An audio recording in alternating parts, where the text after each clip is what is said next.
Today we're going to be talking about selflessness and embracing Mudita and how that looks like on and off the field and how we've kind of interpret it. Because the selflessness in general, really, the term wasn't really brought up to me until I got to college.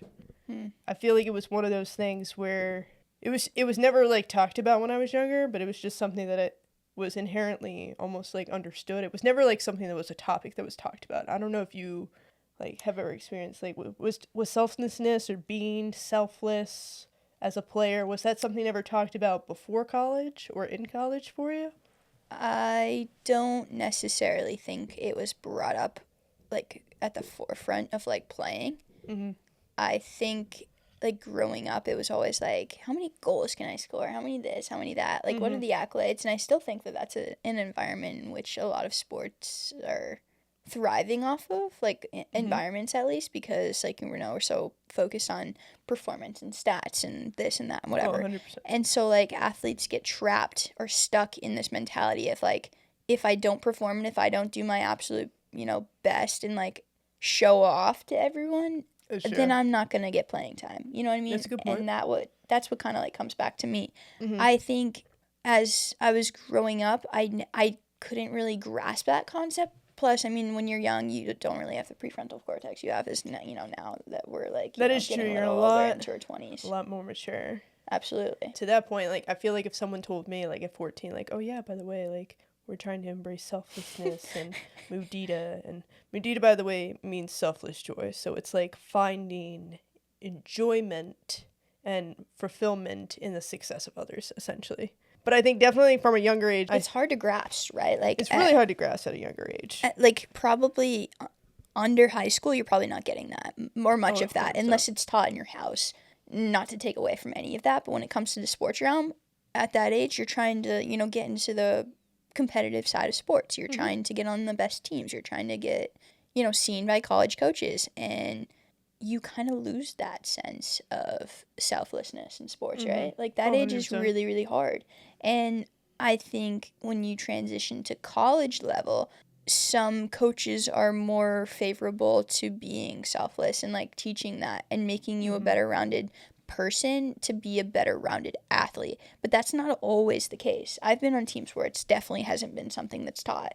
And I think it should be 100%. Yeah, it should be something that should be at the forefront of every team, every talk, and knowing how to be like selfless in order to support the team, and that transitional phase of like, oh, I'm not in high school anymore. Like I'm working like with a team that's like everyone's really good on this team. Everyone's so good. Yeah, right. So you have to it's almost like you have to bring other things to the table besides just your athletic ability. Yeah, absolutely. I mean, it goes into like a culture thing. It goes into creating that positive environment and again, embracing Mudita. And even though you might be in competition with someone else on your team for the same spot, if they're doing better than you, then you want to push them to be better, just like they're going to push you to be better.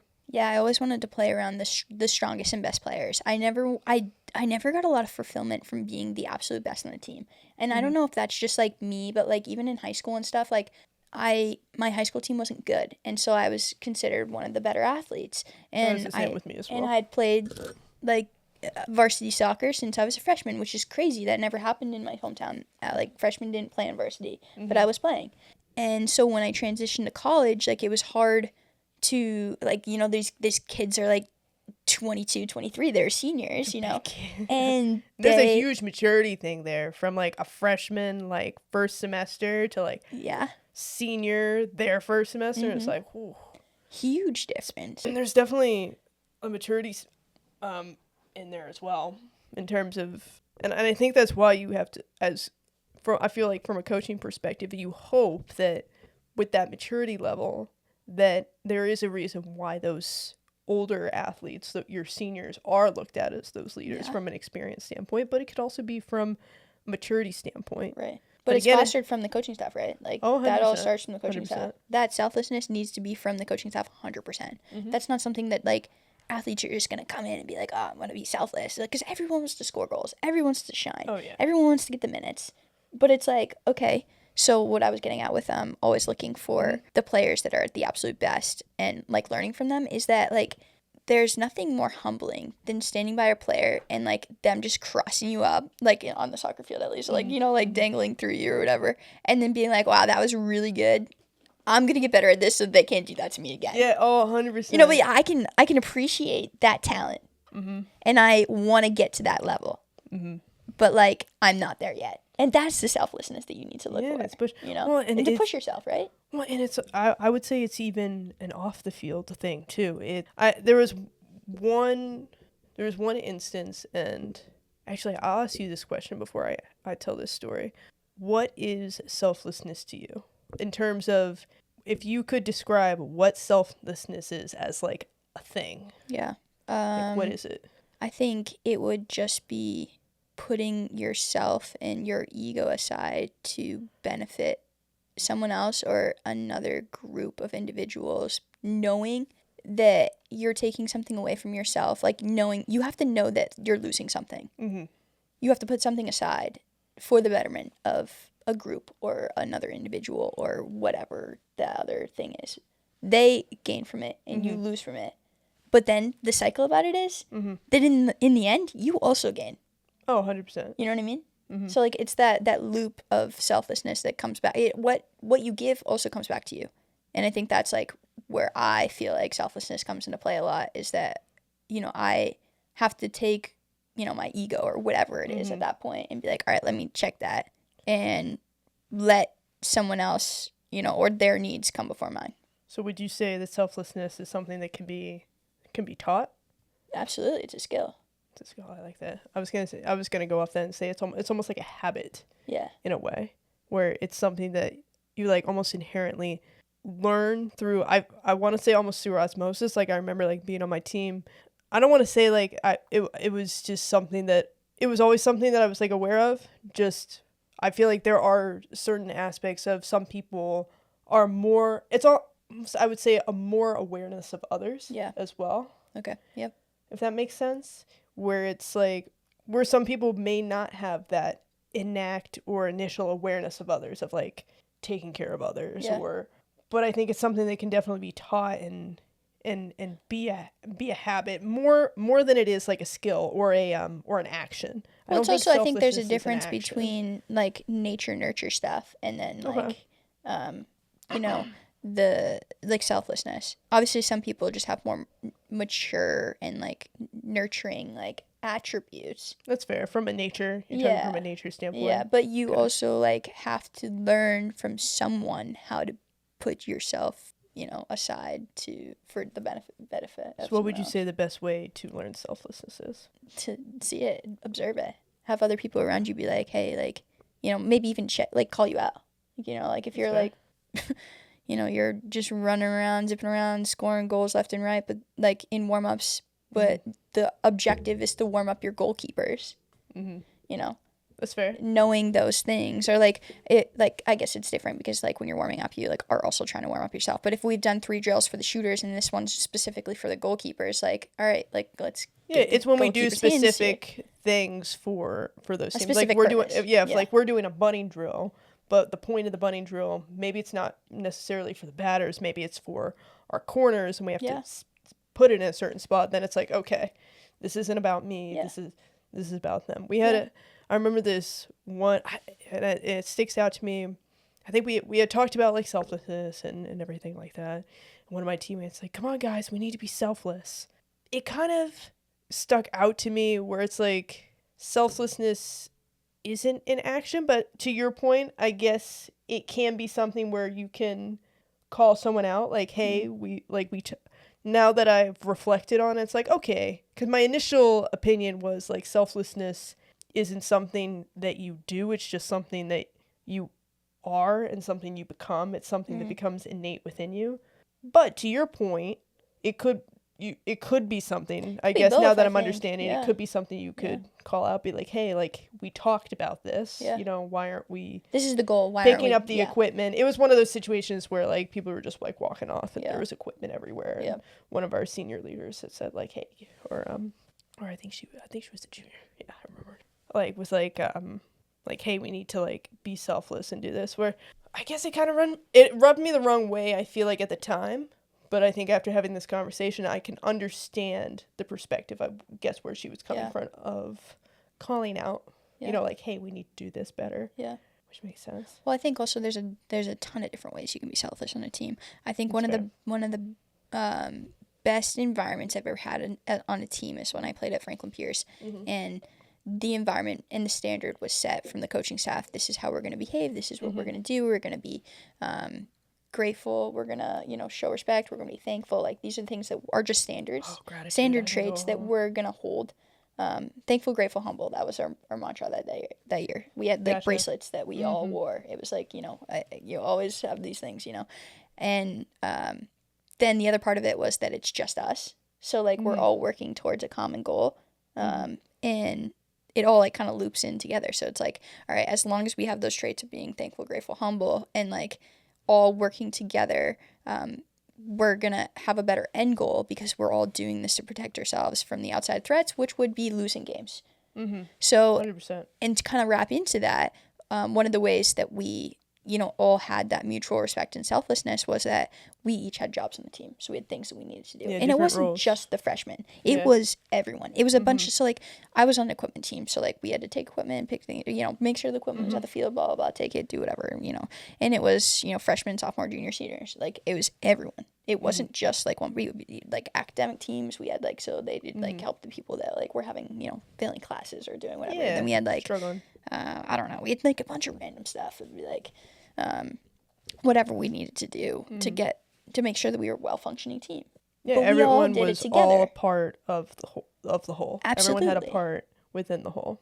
And even the coaching staffs had things they needed to do. Obviously, they were coaches, so they had like things. But like, you never felt like one person was pulling more weight than the other because we all did it. But 100%.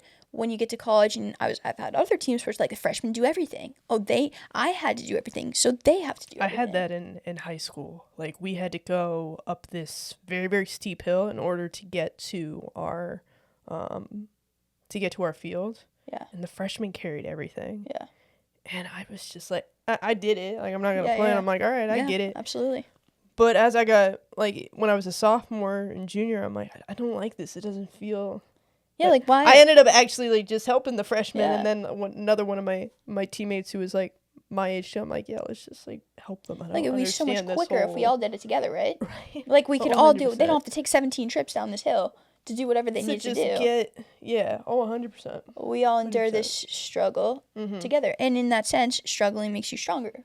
Oh, as a group. If you're all going through painful things, it's like when you like your coaches like run to you or whatever, you get motivation off of that, seeing your other teammates go through the struggle as well, right? Yeah, it's a bonding moment. 100%. It's a bonding moment.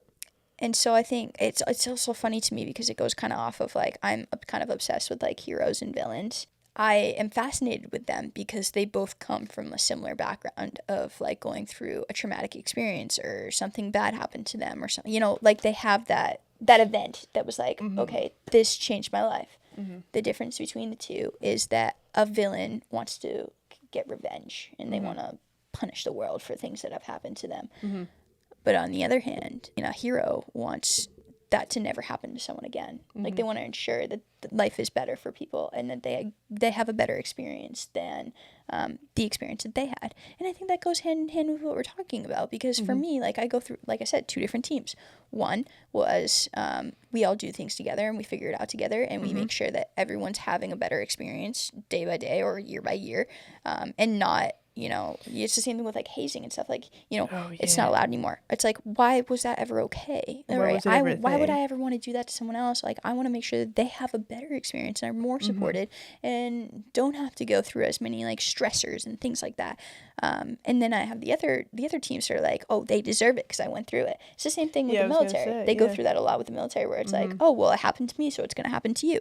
I think it's my obligation, my duty as a young, soon-to-be staff sergeant where I want my troops to have a better experience than me. I want them to have a better life than me. I want them to be better humans than me. I think that should be my role, right? Yeah, I think it's like... to enable them to be better. Yeah, in a leadership role, you want them to I always looked at it from I want them to be better, but I want to be the leader that they deserve. Yeah, that maybe absolutely. I might not have had. Why hinder them? It's like 100%. when you tell a kid that they're a bad kid. They're probably going to do things to start acting like a bad kid because you've told them that. But that's because you told them that. If you tell them that they're a great kid and they're doing great things and that even if they make mistakes, it's still okay, they're still going to be supported, you'll see exponential differences in performance between the two kids. Oh, 100%. It's if you, instead of butting and pushing back, if you just kind of hold it together, like, again, see where they're coming from, and they'll see where you're coming from. And if you kind of create that growth environment, they know we're all in this together. Yeah. And I'll tie this back to, because you mentioned gratitude. Yeah. Have you ever heard of doing an attitude of gratitude? I've heard a little bit, but yeah, you can explain it a little bit more. So at DePaul, what we would do before every practice is we would just get in a circle. I think we did it. I can't remember if we did it after warm-ups or before warm-ups, but before, like, we got into the drills and the nitty-gritty of athletics. Yeah. We would have an attitude of gratitude, which essentially we just got in a circle and everyone had the opportunity, if they wanted to share an attitude of gratitude. It could be someone did something great for you who was on the team. It could be like, I was talking to my mom, she helped me with X, Y, and Z. It was a way to express gratitude, because I truly believe gratitude is a very powerful force. It feels good, not only when it happens to you, but when you put it out there into the world. And it's one of those few things in life where you both gain. It's a win-win. Even just putting it out there, and it could be like something like super, super simple, like, so-and-so, help me, I was running from class to class and they grabbed me a sandwich because they knew, and I'm grateful for that. Again, it could be, within the team. It could be someone else that they don't know. It gives everyone that opportunity of putting that gratitude and putting that positiveness out there. And I felt like it started the practice on the right foot of that. This is who we are. This is what we do. This is what I'm grateful for. And then boom, let's go right to work. It kind of settles everything. I love that. In a sense. I might steal that. That might be a tidbit. Do it. I might have to, because I actually really, really like that. At Franklin Pierce, we did something similar, but it was very much so like the team-oriented thing, and it was after every practice and every game. What we do is we get in a circle and we start, every single person talks about another individual who they think like deserved the change, and it wasn't like necessarily like, it didn't have to be like the best performer. It could be like, this person did this, and that's why I think they deserve, whatever. But it's still like gratitude for, whatever you come up with for 100%. Specific things. And what I liked about it the most is like there were days where maybe we had like 10, 15 attitude of gratitudes. There were other days where maybe it was like 1 or 2. It was just creating the space for that not everyone had to go. Okay, not everyone had to go, which I feel like could be a little bit more meaningful, because maybe you don't have to share, or I feel like it also made it a little bit more genuine, to where if you are truly grateful for this that happened, you're able to share it, versus because there's going to be times when you're not days where like, I gotta come up with something to be grateful for, or something that happened. But I think it works well either way. Even if you're forced to be grateful, I think it's still good. I feel like even speaking it, even if it's a half truth, sometimes just putting it out there, and I don't know. I could go into like law of attraction and all that BS, but that's a different episode. With affirmations, right? That's like why you do affirmations. It's why, even if you don't 100% believe in what you're saying, at some point you will, because the brain is so powerful and so complex. Oh my gosh, you can trick yourself into thinking both good and bad. But with society nowadays, I feel like we are also trained to think more on the negative side. And I think that's been such a big shift for me from college and like sports to now my career and doing things more for myself, and having that perspective change of like, oh, that used to be super unhealthy. I used to do in high school and college as an athlete. I want to change that because I don't want to feel that way anymore. So then I start saying, and I'll be like, all right, we can go on a run without our Apple Watch, because I just want to go on a run. I don't need to beat this time every single time. I was always like so time oriented that, and I would get so upset with myself when I didn't hit a benchmark that I would like literally ruin my day. I'd be like, I didn't get 720 on my mile this morning or whatever, around whatever I felt like I needed to hit that day, or, on the 6 mile ones, I didn't hit like whatever, that sort of thing. Yeah. And I would just like, it would literally ruin my day. And so like now as like, working off of gratitude too, there's gratitude for yourself, right? Oh, 100%. And self-love 100%. And like selflessness also goes in hand with yourself. With yourself. Yeah. You have to, yeah. Right? You have to put some things aside and be like, hey, like, it's okay. You're okay. You're okay. It's fine. Like, we love you. It's going to be all right. Yeah, you look at yourself. It's going to be okay. Yeah, exactly. Just positive self-talk. It goes a long way. And it's like one of those things I really had to like learn how to do. Again, a skill of selflessness. It's a skill and a habit. It's something that you just, if you do it enough, it becomes a habit. It becomes a habit, which a habit is habit. Oh, yeah. I was going to relate it to like the Latin root word, but now I can't, so I'm not going to do that. Yeah. But it's like has to do with being. Yeah. Like a habit is something that you are. It's something that you do. Yeah. Which is, I'm so glad that you brought up the personal gratitude of it. Because there are some days where you're just going to have some shitty days. Yeah. And there were some days where I would just be so frustrated and so stressed, more on my job side. Yeah. And I love my job. I love where I'm at. I truly mean this. I'm truly grateful for the opportunity that not a lot of people have the opportunity to work with the type of people that I work with and do what we do for the warfighter. It is I could go on, but I won't. Right. But you're going to have those days where even though you love your job, like you are stressed and it is terrible.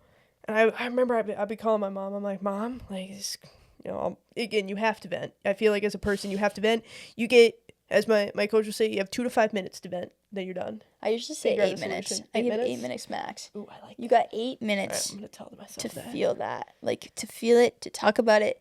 By 8 minutes, I guarantee you'll feel better. You'll feel better because it's off your chest. You're done with it. You gotta get it off your chest. But at the end of the day, I would tell my mom, I'm like I'm so grateful to be here. By just like saying it, it's like I'm grateful to be here. I'm grateful to do what I do. There aren't people that have the opportunity that I get to do what I do, and it's in those high stress situations where it's just really you're just feeling really crappy. Absolutely. That's when you have to do it, even though that's probably not when you want to do it. And I think having people like your mom to remind you of that is also, especially when you're going through that transitional phase of not necessarily being able to always do it for yourself, but having someone be like, all right, let's take a moment. Like, let's settle down for a second. Yeah, let's talk to it. Comment. I do it with my teammates. Not my teammates. I used to do it with my teammates, but I'm talking about my kids. My the kids I coach. Yeah. I do it all the time. I'll be like, we'll be at halftime, and they're like expecting like our head coach will be like, hey, AK, you got halftime. Go get it. I'm like, all right, cool. The way he runs a halftime, the way I run halftime, completely different. Like a lot of times, I'm literally over there, and I'll just like be like, all right, throw my notebook down, and be like, hey, let's take a moment, settle down. Like, we just need to keep it simple. Like, we are all trying to do the same thing, but we're just all in our heads. And I think that's the biggest thing is you get stuck in your head. And, like, having someone be like, it's okay to be there. Let's refocus this, and let's be more productive about the energy that we're throwing out. Because anxiousness and, like, stress and nerves is all good for performance, but it's the excess amount of it. You have to know how to, like, channel that energy to be like a force on the field, because if you don't, you're gonna get the opposite side where it hinders your performance, and you don't want that. So like having that balance and being like, all right, we're here, it's okay, it's fine, we're fine, we're good. And I would say that's also like very selfless of you as well, because you as a coach, you want to perform and you want to make sure they're performing, but you also know that you have to make sure they're feeling okay. Yeah. Because if they're feeling good and okay, then that's what's gonna push them to perform. Yeah, I mean, there's nothing harder than watching your kids struggle on the field and wanting so badly, like, because right, you want to do it, like you want to go out there and win. I also want to be on the field playing, like I give anything to be on the field again and play. And so I want to take that pain away from them, but sometimes you just have to like be like that light hand and be like, hey, I'm here for you. We got this. you're not alone. Goes a long way. Well, and that just goes back to when we tied in when we were talking about leadership of just being there. Yeah. Like that's the biggest selfless thing you can ever is just being there and just listening to someone, whether you're a coach, whether you're a supervisor. Like I had a teammate of mine, like you were in a tough situation, she'd be there and she would just listen. Mm-hmm. I went through a tough time, cried, bawled, called her, and she just let me talk. Yeah. And I talked for like probably 10 minutes, cry, snot, everything. Yeah. And she just let me have my moment.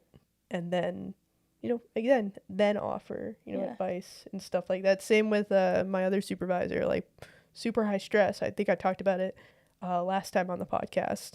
You got to let people just feel their emotions. Yeah. And listen.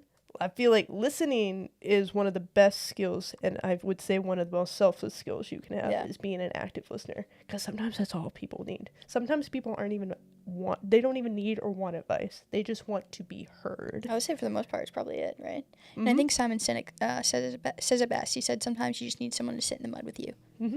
You don't need anything else. Just I need someone to sit there, listen to me, and just like let me get my what I need off my chest before we start giving all these solutions and things and blah blah blah whatever, and making things more 100%. complicated. So you just sit in the mud with someone. It's important. Sit in the mud with someone. And just sit there. Yeah, it might be uncomfortable for both of us. Yeah. It's probably going to be uncomfortable for both of us. Oh yeah. Whatever. We'll get through it. 8 minutes, right? Sit in the mud. Could be longer, I guess, but I like 8 minutes is usually the time frame it takes for someone to vent all their feelings and get through it. So 100%. That's the most selfless thing you can do is be there for people. Yeah, absolutely. And go through the suck with them. Because we all go through it. Elena, this was awesome. Thank you guys. We will catch you next time on the Beyond the Cleats podcast.